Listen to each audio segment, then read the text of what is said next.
பகுதிகள் இருக்கு. அவங்க அப்பா அப்புறம் அண்ணனோட இழப்பு, அது ஒரு பெரிய துக்கம். அதிலிருந்து வெளியே வர்றதுக்கு ப்ரூஸ்லியோட தத்துவங்கள் அவங்களுக்கு எப்படி ஒரு வழிகாட்டியா இருந்துச்சுன்னு இதுல விளக்கியிருக்காங்க.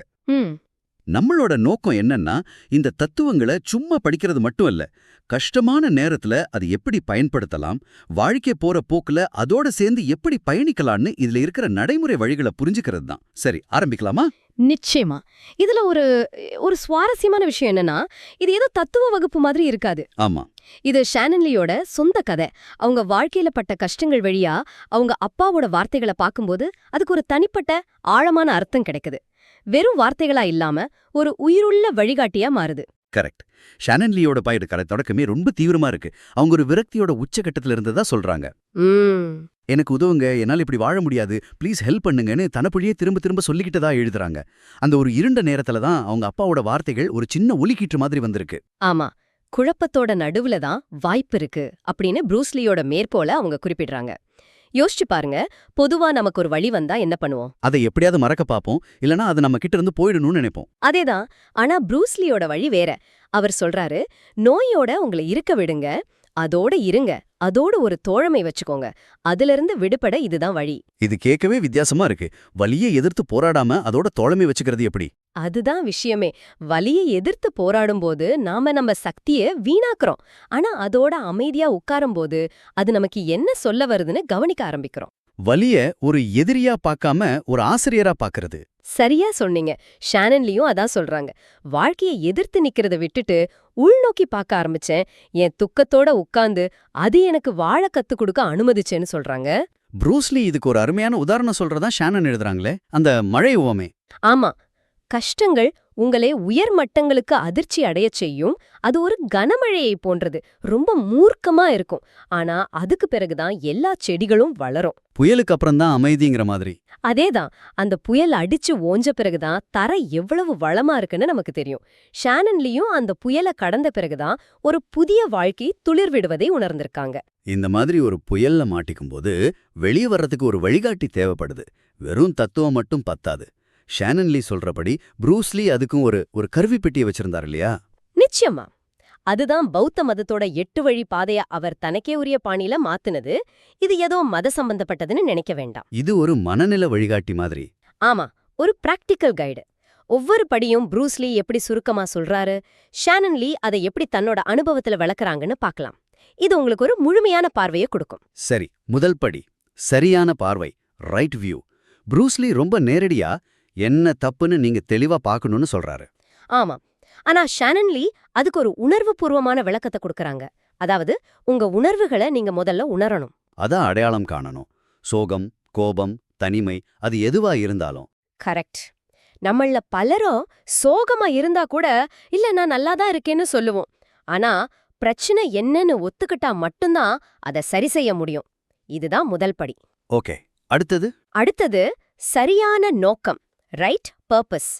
ப்ரூஸ்லியோட வார்த்தைகள்ல குணமடைய முடிவு பண்ணுங்க.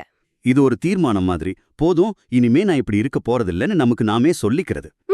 ஷானன் சொல்ற மாதிரி இனி எப்படி வாழ விரும்பவில்லைன்னு உணர்வுபூர்வமா முடிவு செய்யுங்க. அந்த முடிவு தான் அடுத்தடுத்த படிகளுக்கான உந்து சக்தியை கொடுக்குது. அந்த உந்து சக்தி வந்ததும் 3வது படிக்க வரும், சரியான பேச்சு, ரைட் ஸ்பீச். இது மத்தவங்க கிட்ட பேசுறது மட்டும் இல்ல, நம்ம கிட்ட நாமே பேசிக்கிறதும் தான். சரியா சொன்னீங்க. ப்ரூஸ்லி குணமடைவதை நோக்கமாக கொண்டு பேசுங்கள்னு சொல்றாரு. ஷானன் இதை இன்னும் அழகா விளக்குறாங்க. சந்தேகம், சுய இழிவு, நடிப்பு எல்லாத்தையும் விட்டுடுங்க. உங்களுக்கு நீங்களே பேசிக்கிற வார்த்தைகள்ல கூட நம்பிக்கை இருக்கணும். என்னால முடியாதுன்னு சொல்றதுக்கு பதிலா நான் முயற்சி செய்யறேன்னு சொல்றது. ஆமா. அப்புறம் 4வது படி சரியான செயல், ரைட் ஆக்ஷன். இது ரொம்ப நேரடியானது. சிந்திக்காதே செய் அப்படின்னு சொல்ற மாதிரி இருக்கு.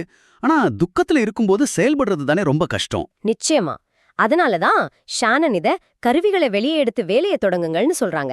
அது பெரிய செயலா இருக்கணும்னு அவசியமே இல்ல. ஒரு சின்ன ஸ்டெப். ஆமா, ஒரு 5 நிமிஷம் தியானம், ஒரு நண்பருக்கு ஃபோன் பண்றது, ஒரு சின்ன நடைப்பயிற்சி, ஏதாவது ஒரு சின்ன செயல்ல இறங்கணும். அந்த முதல் அடி எடுத்து வைக்கிறதா முக்கியம். இந்த முதல் 4 படிகளும் நம்மள உள்ளுலகத்தை சரி செய்யறதுக்கானது. பிரச்சனைய பாக்குறது, அதை மாத்த முடிவு பண்றது, அதுக்கேத்த மாதிரி பேசுறது, அப்புறம் சின்னதா ஒரு செயல் செய்யறது. கரெக்ட். சரி, இப்போ அடுத்த 4 படிகள். சரியான வாழ்வாதாரம், அதாவது ரைட் லைவ்லிஹுட். இதை நான் பொதுவா நம்ம வேலையோட சம்பந்தப்படுத்தி தான் பார்த்திருக்கேன். ஆனா இங்க அர்த்தம் ரொம்ப ஆழமா இருக்கு. அது ஒரு முக்கியமான புள்ளி. ஏன்னா மக்கள் இத தப்பா புரிஞ்சுக்க வாய்ப்பு இருக்கு. ப்ரூஸ்லி சொல்றாரு, உங்க வாழ்வாதாரம் உங்க சிகிச்சைக்கு எதிரா இருக்கக்கூடாது. ஓ, ஷானன் இத நம்ம அன்றாட வாழ்க்கையோட இணைக்கறாங்க. உங்களை திசை திருப்பும் விஷயங்களில் ஈடுபடாதீர்கள். அது கெட்ட பழக்கங்களா இருக்கலாம், நச்சுச்சூழல்களா இருக்கலாம், எதிர்மறையான உறவுகளா கூட இருக்கலாம். அப்போ இதுல ஆழமான கருத்து என்னன்னா, குணமடைதல்ங்கிறது ஒரு தனிப்பட்ட செயல்பாடு மட்டும் இல்ல. நம்ம சூழல், நம்ம பழக்க வழக்கங்கள், நம்ம உறவுகள்னு எல்லாமே அதுக்கு ஆதரவா இருக்கணும். ஆமா, இல்லனா ஒரு பக்கம் குணப்படுத்த முயற்சி செஞ்சுக்கிட்டே இன்னொரு பக்கம் நம்மள நாமே காயப்படுத்திக்கிற மாதிரி இருக்கும். புரியுது. அதுக்கப்புறம் வர்றது சரியான முயற்சி, ரைட் எஃபர்ட். ப்ரூஸ்லி தங்கும் வேகம், அதாவது ஸ்டேயிங் பேஸ் ஆன வார்த்தையை பயன்படுத்துறாரு. மரத்தான் மாதிரி, ஸ்பிரிண்ட் மாதிரி இல்ல. அதேதான். ஷானன் அத மராத்தான் ஓட்டப்பந்தய வீரரை போல நிலைத்திருக்கக்கூடிய வேகத்தில் முன்னேறுங்கள், அவசரப்பட வேண்டாம்னு விளக்குறாங்க. குணமடைதல் ஒரு 100 மீட்டர் ஓட்டப்பந்தயம் இல்ல, அது ஒரு மராத்தான். நிதானம் தான் முக்கியம். 7வது படி சரியான விழிப்புணர்வு, ரைட் அவேர்னஸ். அதை நீங்க இடைவிடாமல் உணரவும் சிந்திக்கவும் வேண்டும்னு ப்ரூஸ்லி சொல்றாரு. இதுக்கு அர்த்தம் 24 மணி நேரமும் இத பத்தியே யோசிக்கிறதா? அப்படி இல்ல, இது ஒரு உள் திசை காட்டி மாதிரி வச்சுக்கலாம். ஒரு ரிமைண்டர் மாதிரி. ஆமா, ஷானன் சொல்ற மாதிரி உங்க குணமடைதலை எப்போதும் மனசுல வச்சுக்கோங்க. பாதை தவறினா மீண்டும் நினைவுக்கு கொண்டு வந்து சரியான பாதைக்கு திரும்புங்க. நம்ம கவனம் சிதறும்போது, ஓகே, என்னோட நோக்கம் இதுதான் நான் நமக்கு நாமே ஞாபகப்படுத்திக்கிறது. கடைசி படி சரியான தியானம், ரைட் மெடிடேஷன். ப்ரூஸ்லி ஆழ்ந்த மனதுடன் எப்படி சிந்திப்பது என்பதை கற்றுக்கொள்ளுங்கள்னு சொல்றாரு. இது வெறும் கண்ணை மூடி உட்கார்றதில்லன்னு புரியுது. கண்டிப்பா, ஷானன் இத ரொம்ப அழகா விளக்குறாங்க. ஆழ்ந்த மனம்ங்கிறது வெறும் பகுப்பாய்வு செய்யறதில்ல, அது உணருது. சிந்தனைய உணர்வாகவும் உணர்வை இருப்பாகவும் மாத்த அனுமதிக்கணும். அதாவது நம்ம எண்ணங்களையும் உணர்வுகளையும் தள்ளி நின்னு பார்க்காம அது நம்மளோட ஒரு பகுதின்னு ஏத்துக்கிட்டு அதோட முழுமையா இருக்கிறது. ஓகே, இதுதான் நம்ம உள் உலகத்தையும் வெளி உலகத்தையும் இணைக்கிற பாலம். இந்த 8 வழி பாதையில பயிற்சி செஞ்சு ஒரு கட்டத்துல தேர்ச்சி அடைஞ்சா என்ன நடக்கும்? அதுதான் ப்ரூஸ்லியோட என்டர் தி டிராகன் படத்துல வர்ற அந்த ஏகமான காட்சி இல்லையா? ஆமா, அந்த காட்சி இந்த தத்துவத்தோட உச்சம்னே சொல்லலாம். ஒரு துறவி ப்ரூஸ்லி கிட்ட கேப்பான், உச்சக்கட்ட நுட்பம் எதுன்னு. அதுக்கு அவர் சொல்ற பதில் எந்த நுட்பமும் இல்லாம இருக்கிறது தான். ஆமா, அப்புறம் எதிராளி தாக்கும்போது அவர் சொல்வாரு, நான் தாக்குவதில்லை, அதுவாகவே தாக்கும். அதுவாகவே தாக்கும். இந்த வரி கேட்கறதுக்கு ரொம்ப எளிமையா இருந்தாலும் அதுக்கு பின்னாடி ஒரு பெரிய தத்துவம் இருக்கு. இதத்தான் வாழும் வெற்றிடம் அல்லது மனமற்ற நிலை அப்படின்னு சொல்றாங்களா? அதேதான். மனமற்ற நிலைனா மனசே இல்லாம உணர்ச்சியற்று இருக்கிறதுன்னு அர்த்தம் இல்ல. அப்புறம் மாறாக உணர்வுகள் நம்ம மேல ஒட்டி கொள்ளாம, நம்மள கட்டுப்படுத்தாம அது பாட்டுக்கு வந்துட்டு போறத அனுமதிக்கிறது. ஷானன் சொல்ற மாதிரி இது ஒரு திறமையற்ற எதிர்வினைக்கும் திறமையான பதிலுக்கும் உள்ள வித்தியாசம். இதை ஒரு உதாரணத்தோட விளக்க முடியுமா? ரியாக்ஷனுக்கும் ரெஸ்பான்ஸ்க்கும் உள்ள வித்தியாசம். நிச்சயமா. யாராவது நம்மள கோவமா திட்டும்போது உடனே நாமளும் பதிலுக்கு கத்துறது எதிர்வினை. அது நம்ம ஈகோலேருந்து நம்ம கட்டுப்பாடு இல்லாம வருது. ஓகே. ஆனா ஒரு நிமிஷம் நிதானிச்சு அவங்க ஏன் அப்படி கத்துறாங்கன்னு புரிஞ்சுகிட்டு அமைதியா பதில் சொல்றது பதில். இது நம்ம உயர்நிலையிலிருந்து தேர்ச்சியோட இயல்பா வருது. அந்த நிதானம் தான் வாழும் வெற்றிடம். அந்த நிலையை அடையிறதுக்கு ப்ரூஸ்லி சொல்ற முதல் படி நம்ம கிட்ட நாமே நேர்மையா இருக்கிறது தான்.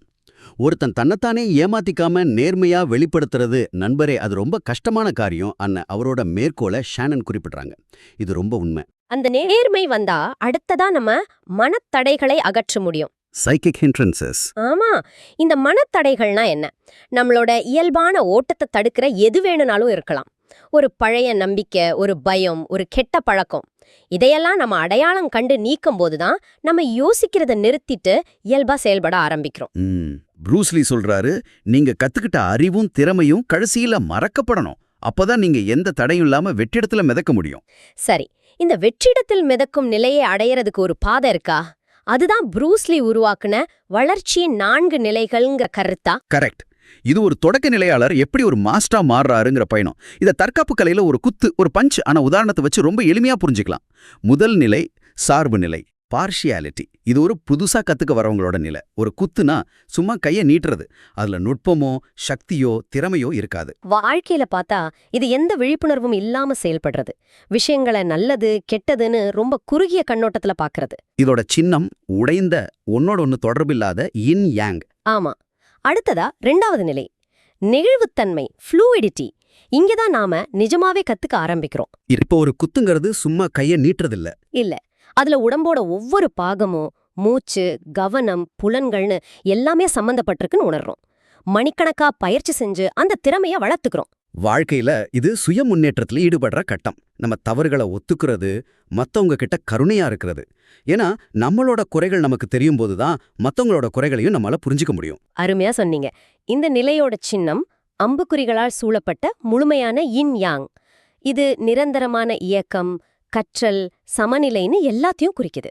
ஆனா நிறைய பேர் இந்த நிலையிலே நின்னுடுவாங்க இல்லையா? திறமையை வளர்த்துக்கிறதுலயே கவனம் செலுத்துவாங்க. ஆமா, ஆனா அந்த திறமையையே மறந்து இயல்பா செயல்படுற அடுத்த நிலைக்கு போறதுதான் உண்மையான சவால். அதுதான் 3வது நிலை, வெறுமை, எம்டினஸ். இதுதான் இந்த வாழும் வெற்றிடம் நிலை. இங்க ஒரு குத்து மறுபடியும் ஒரு குத்தாக மாறுது. ஆனா இது முதல் நிலையில இருந்த குத்து மாதிரி இல்ல. இல்லவே இல்ல. இது ஆயிரக்கணக்கான மணி நேர பயிற்சிக்கு அப்புறம் எந்த முயற்சியும் இல்லாம யோசிக்காம இயல்பா வெளிப்படுற ஒரு தேர்ச்சி பெற்ற குத்து. ஒரு நிமிஷம், அப்போ ஒரு குத்து மறுபடியும் ஒரு குத்தா மாறுதுன்னா, பல வருஷ பயிற்சிக்கு பிறகு ஒரு குழந்தை இயல்பா செய்யற ஒரு விஷயத்த நம்மால ஒரு மாஸ்டர் லெவல்ல செய்ய முடியுது. இது பிரமிப்பா இருக்கு. அதேதான். இந்த நிலையில நனவும் நனவற்ற நிலையும் ஒன்னா வேலை செய்யுது. நீங்க என்ன செய்றீங்கன்னு யோசிக்கவே தேவையில்லை. அது தானா நடக்கும். கார் ஓட்ட பழகும்போது நாம கியர், கிளட்சு, ஸ்டியரிங்னு தனித்தனியா யோசிப்போம். ஆனா பல வருஷம் ஓட்டினதுக்கு அப்புறம் நாம அதை பத்தி யோசிக்கிறதே இல்ல. அது இயல்பா நடக்குது. அதுதான் இந்த நிலை. ப்ரூஸ்லி இத வடிவமற்ற வடிவம், அதாவது ஃபார்ம்லெஸ் ஃபார்ம் அப்படின்னு சொன்னாரு. இதோட சின்னம் ஒரு வெற்று கருப்பு சதுரம். அதுக்குள்ள எந்த வரையறுக்கப்பட்ட வடிவமும் இல்ல. ஆனா அதுக்குள்ள எல்லா சாத்தியக்கூறுகளும் இருக்கு. முழுமையான சுதந்திரத்தின் நிலை. ஆனா இதுல ஒரு 4வது நிலையும் இருக்குன்னு ஷானன் குறிப்பிடுறாங்களே. ஆமா, அது சுய வெளிப்பாட்டின் கலை, the art of self expression. இது அந்த மாஸ்டர் நிலைக்கு அப்புறம் வர்றது. ஓகே. இங்கே நீங்க கத்துக்கிட்ட கலைய ஒரு கருவியா மட்டும் பயன்படுத்தாம அத உங்க சுய வெளிப்பாட்டுக்கான ஒரு வழியா மாத்துறீங்க. அந்த வெறுமையில இருந்து உங்க சொந்த தனித்துவமான பாணிய உருவாக்குறீங்க. ப்ரூஸ்லி குங்ஃபுவோட பல பாணிகளை கத்துக்கிட்டு கடைசியில அதை எல்லாத்தையும் கடந்து ஜீத் குண்டோன்னு தன்னை சொந்த பாணியை உருவாக்குன மாதிரி. சரியா சொன்னீங்க. இதுதான் ஒரு கலைஞனோட உச்சகட்ட நிலை. ஆக இன்னைக்கு ஷானன் லீயோட பார்வை வழியா துக்கம்னு ஒரு புயல்ல இருந்து ஆரம்பிச்சு 8 வழிப்பாதைன்னு ஒரு நடைமுறை வழிகாட்டி மூலமா பயணம் செஞ்சு கடைசியில வாழும் வெற்றிடம்னு ஒரு தேர்ச்சி நிலை வரைக்கும் பார்த்தோம். இது வெறும் தத்துவம் இல்ல, இது ஒரு வாழ்க்கை முறை. இதை கேட்டுக்கிட்டு இருக்கிறவங்களுக்கு ஒரு கேள்வி. ஒரு திறமைய நீங்க ரொம்ப ஆழமா கத்துக்கிட்டு கடைசியில அதோட நுட்பங்களையே மறந்து விட்டு ரொம்ப இயல்பா செயல்பட்ட தருணம் உங்க வாழ்க்கையில இருந்திருக்கா? அது ஒரு இசைக்கருவி வாசிக்கிறதா இருக்கலாம், வாகனம் ஓட்டுறதா இருக்கலாம், இல்ல ஒரு கடினமான உரையாடலை கையாடுறதா கூட இருக்கலாம். அந்த வெற்றிடத்தில் மிதக்கும் உணர்வு உங்களுக்கு எப்படி இருந்துச்சுன்னு கொஞ்சம் சிந்திச்சு பாருங்க.